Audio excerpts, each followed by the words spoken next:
ঢাকার ব্যস্ততম ফুটপাতে দাঁড়িয়ে আছে এক অদ্ভুত খাবার হোটেল। নাম নেই কোনো কর্মচারী, আছে শুধু একজন মানুষ আর অগাধ বিশ্বাস। তাই স্থানীয়দের কাছে এই হোটেলটি ওয়ান ম্যান হোটেল নামেই পরিচিত। গরু দিয়ে 100, মুরগি দিয়ে 80, ডিম দিয়ে 60 আর সবজি দিয়ে 40। ভাত যে দূর খাইতে পারেন আনলিমিটেড, 14 বার করে লইয়া খাইলেও না নাই। এটা শুধু হোটেল নয়, বরং এক ব্যতিক্রমী দর্শনের নাম। এই হোটেলে নেই কাউন্টার, নেই ক্যাশিয়ার, নেই ওয়েটার। খাবার পরিবেশন থেকে বিল আদায় সবই চলছে সম্পূর্ণ আত্মবিশ্বাস আর মানুষের প্রতি বিশ্বাসের ওপর ভর করে। এখানে কম টাকায় খাবার পাওয়া যায়, নিজে হাতে তুইলে আমরা আমাদের ইচ্ছা মতন খাই, এই আর কি। হোটেল মালিক মিজান হোসেন বললেন, একজন কর্মচারী রাখলে তাকে দিতে হয় অন্তত 600 টাকা, দুজন রাখলে 1200 টাকা। বলেন তিনি একাই রান্না সহ হোটেলের যাবতীয় কাজ করেন। এখানে মানুষ নিজের হাতে খাবার তুলে খায়, খাওয়ার পর বিল রেখে যান নির্ধারিত স্থানে।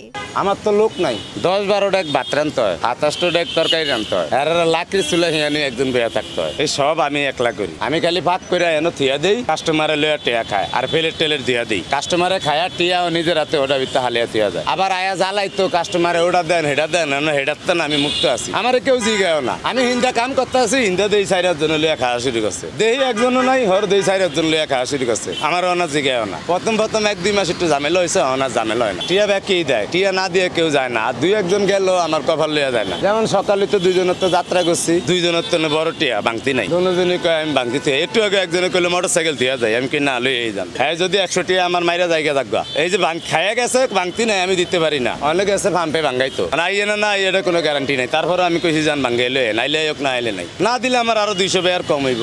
এই তো আমি তো আর মরে যাবো না। প্রতিদিন মনে করেন যে এখানে আমার হোটেল দিয়ে 1000-1500, রিস্কার গ্যারেজের কাম করি 2700, এবার 2000 টাকার মতো হয় আমার। খাবারের মেনুতে আছে ভাত, মাংস, ডিম, মাছ ও যত ইচ্ছা ঝোল। তবে এখানে নিয়ম একটাই, খাবার নষ্ট করা যাবে না। খেতে পারো যত খুশি, কিন্তু ভাত যেন নষ্ট না হয়। 100 টাকার প্যাকেজ খাবার আমি চিন্তা করলাম তাহলে একদিন খাইয়ে দেখি। এই আজকে প্রথম খাইতে আসলাম, গরুর মাংস নিছি। আলহামদুলিল্লাহ খাবারের মান, ঘরোয়া পরিবেশ আছে, ভালো আছে। প্রতিদিন গড়ে অন্তত 350 মানুষ খায় এখানে। আর মিজান হোসেনের বিশ্বাস, মানুষ শুধু খায় না, সে নিজের দায়িত্বও বোঝে। বাজার থেকে শুরু করে পানি আনাতে শুরু করে সবে আমার আনতে হয়। পানি 1 কিলোমিটার দূরত্ব না আনতে হয় বেন করিয়া। বাজার কিনা এনে আমার নিজে কাটা করতে হয়, নিজেরই ভাগশাক করতে হয়। একটু ভোরে আসতে হয়, 8টার আগে আসতে হয়, নাইলে হইতে দেরি হয়ে যায়। এখানে খাবার 11টার দিকে এলেই পাবে। আমি 8টা বাজে আসি, 3 ঘন্টায় রেডি হয়ে যায়। আগে সব গুছিয়ে রাহি রাইতে, সকালে খালি কাইটা রান্না করি। চট্টগ্রাম থেকে আসা সাইফুল ইসলাম বললেন, এমন দামি খাবার